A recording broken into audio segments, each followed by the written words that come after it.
Gracias por continuar con nosotros. Hasta esta planta televisora llegó una denuncia de una madre y su hija, quien fue supuestamente abusada sexualmente en 2 ocasiones durante su adolescencia. Actos que causaron graves secuelas mentales que no desaparecerán ni tampoco tendrán una respuesta. A 3 y 2 años de ocurridos estos hechos, respectivamente, estas mujeres deciden hablar ante las cámaras en un caso que es mejor que ustedes evalúen.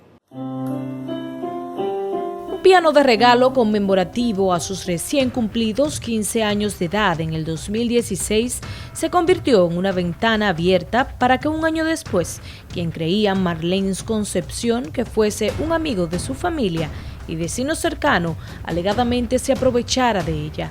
Ya con la mayoría de edad cumplida, esta decidió salir a la luz y contar su historia.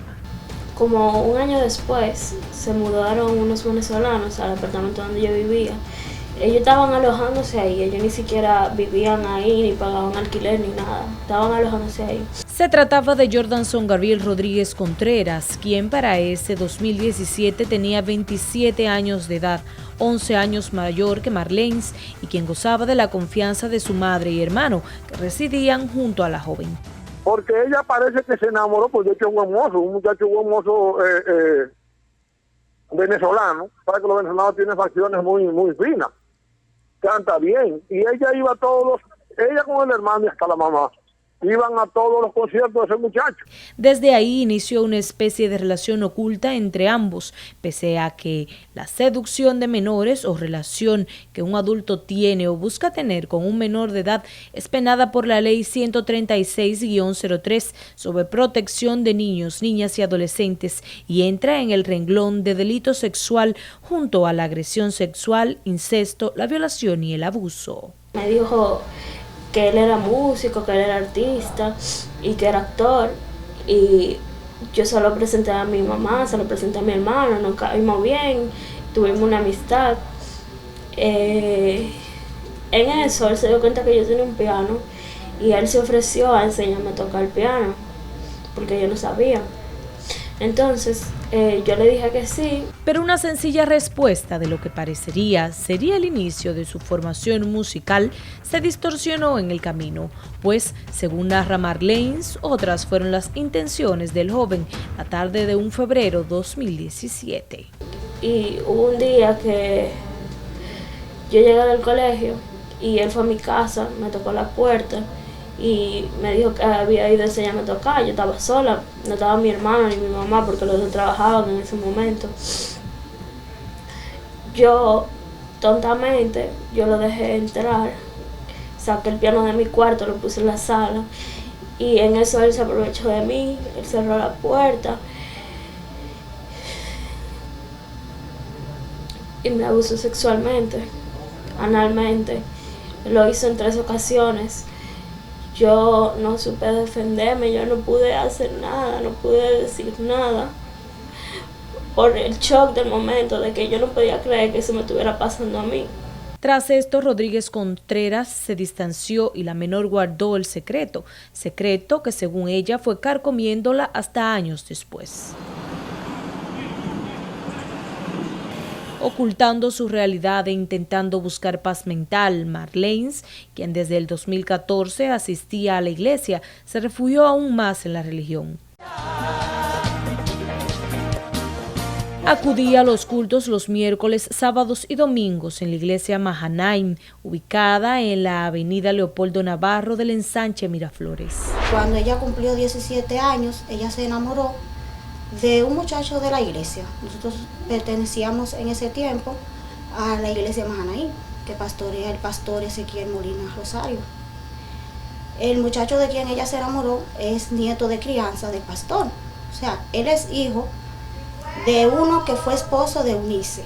Cuando él se presentó, mi hija me lo llevó a la casa. Yo le había dicho que yo no podía permitir entre ellos amores, porque mi hija era menor de edad, que tenía que esperar que ella cumpliera 18 años. Jeremy Emmanuel Álvarez Sánchez, baterista de la iglesia Mahanaim y huérfano de padres, con 22 años de edad, para ese agosto de 2018 inició una relación sentimental junto a Concepción, con 17 años para la fecha. Ambos ignoraron las alegadas advertencias realizadas por la madre, quien se negaba a esta unión. Que yo lo conocí en la iglesia, ya después de que todo había pasado. Yo lo conocí en un campamento, nos fuimos conociendo, nos gustamos, tuvimos una relación a escondida de mi mamá, ella no sabía. Mi hija fue donde mí, me confesó: mami, yo te quiero pedir por favor que me escuche. Me dijo que tenía una relación con él, yo tuve relaciones sexuales. Yo quedé en shock. Inmediatamente yo le dije: vamos para la iglesia, eso no puede ser. Mami, ¿qué tú haces? Yo voy a hablar con el pastor, lo que te dije desde un principio que tenía que haber hecho. Fue en ese momento que, como miembros de la congregación religiosa, decidieron acudir por intervención a la iglesia. Entonces yo fui, hablé con el pastor juvenil, Argenis, en ese entonces. Él me dijo que me iba a ayudar, que iban a buscar la manera de ver cómo se resolvía el problema. Pero pasaron los días y yo estaba desesperada porque yo veía a mi hija que estaba en una situación demasiado deprimida. Mi hija me cayó enferma, empezó con una fiebre que los médicos no supieron de dónde era la fiebre. Duró prácticamente como 2 semanas con esas fiebres. Nunca se supo de qué era la fiebre. Yo insistía que por favor en la iglesia que me ayudaran con el caso de mi hija. Yo me sentía como muy mal, o sea, yo me sentía enferma y yo le dije a mi mamá que me llevara al médico. Y me revisaron y yo tenía un quiste. Entonces me operaron y me estriparon el quiste. Y yo quedé mal. Yo, por el shock de la anestesia, yo le confesé a mi mamá que el venezolano había abusado de mí. No se sabe. No se sabe por qué. Cuando le hicieron los estudios, la doctora determinó que era un quiste que tenía en el ovario izquierdo. La sometieron a una operación de un día para otro, sin avisar, así, de prepararla psicológicamente, nada. Yo estaba en la fiscalía ese día y cuando la doctora me había dicho que le mandara los resultados. Cuando yo se lo mandé, ella me dijo: tu hija está grave, tienes que traérmela, que hay que operártela de emergencia. Yo no sabía realmente. Sin consuelo, fueron muchas las presiones que culminaron por desmoronarla. Yo terminé en un colapso mental, yo intenté quitarme la vida incluso, porque yo sentía que nadie podía entender el sufrimiento que yo tenía, que era un dolor demasiado grande, que no había nadie que lo pudiera entender. Mi mamá me apoyaba y todo, pero yo no quería seguir viviendo, yo me sentía como una basura, pero yo permití que una persona abusara de mí sexualmente, sin defenderme, sin gritar, sin decir nada. Eso le deja un sentimiento de culpa, una profunda decepción y un autorrechazo. Entonces, esos mecanismos, cuando se combinan, pueden incidir para que una persona active una depresión y muchas veces lo que se llaman conductas autolíticas, que son intentos de suicidio, conductas autolesivas, a veces desarrollan un mecanismo de conductas compulsivas, a veces se ponen promiscuas, hoy uno y otra mañana, y tú crees que son mujeres putas y en verdad no son mujeres putas. Lo que pasa es que están sufriendo y no aguantan el dolor emocional y cambian el dolor emocional por otro tipo de tortura, que puede ser una tortura moral, puede ser un alejamiento social, una rebeldía en contra de todo lo que está preestablecido. No obstante, el panorama se complicó. Fue muy traumático porque mi hija a los 2 días me hizo una crisis psicótica. Quedó fuera de sí, yo tuve que contratar a un psiquiatra. Y fue a la casa, me lo medicaron. Hasta el día de hoy ella está medicada. Ella no puede mantener una estabilidad emocional sin esos medicamentos. Ha sido muy costoso todo. Yo, entre gasto de abogados y pastillas y gastos médicos, me vi en una situación muy difícil. Sobrecargadas de emociones y sin poder lidiar con el peso de las acciones cometidas hacia la menor, ambas decidieron ir a la justicia. Como yo no le vi solución al caso, yo fui y lo sometí a la justicia. Su papá y yo fuimos a la justicia, lo sometimos. Y lo que hicieron fue que lo demandaron a los dos, le pusieron una demanda, a uno por abuso y a otro por violación. Desesperada por los acontecimientos, Marlene y Denny decidieron acudir a la justicia a denunciar a los dos hombres por seducción, abuso sexual y violación a una menor.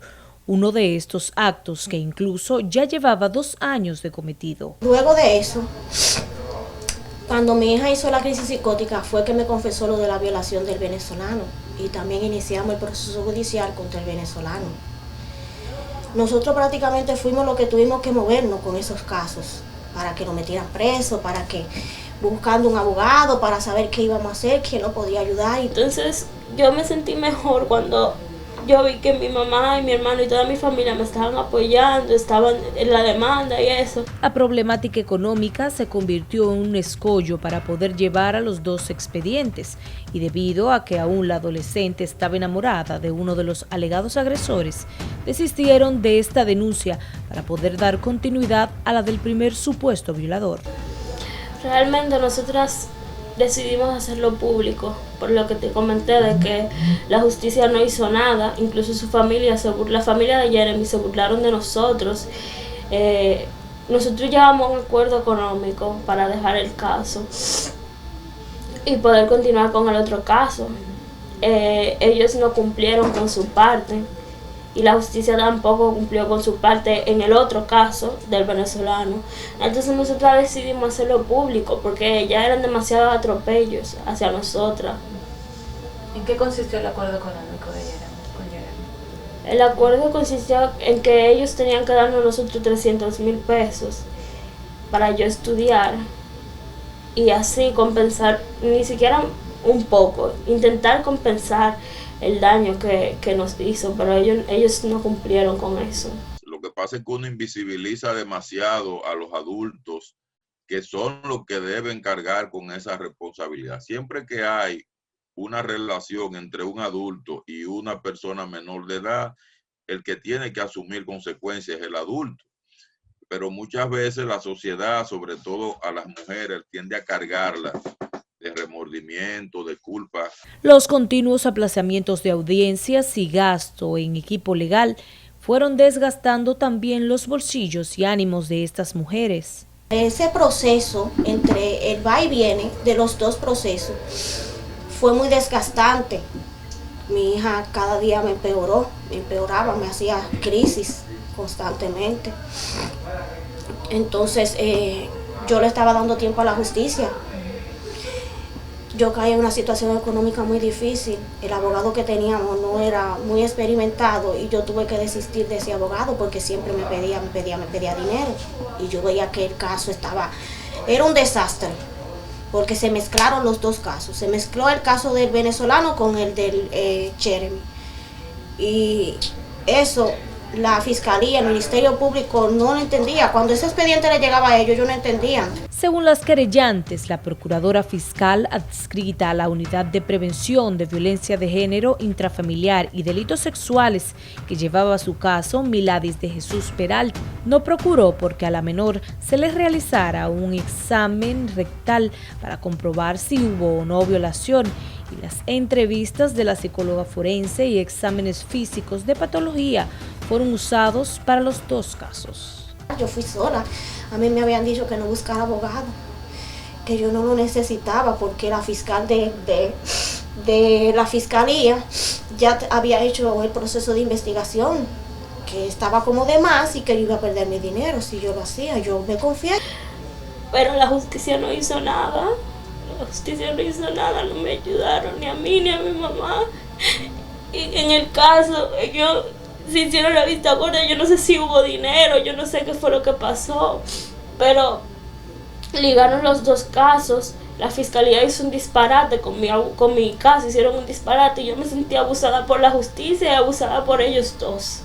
Abandonando ese expediente, la familia decide concentrarse nueva vez en el joven Jordanson Gabriel Rodríguez Contreras, contra quien piden condena y prisión. Yo le pediría que, con el caso del venezolano, que lo metan preso, que hagan lo que tienen que hacer, porque él me llevaba 11 años y él incluso lo admitió en una audiencia, eso está escrito. Y cuando entró la pandemia, ya el caso estaba, el del venezolano, ya estaba en etapa preliminar, entonces el caso se paralizó por lo del asunto de la pandemia y recién ayer fue que nos dieron respuesta.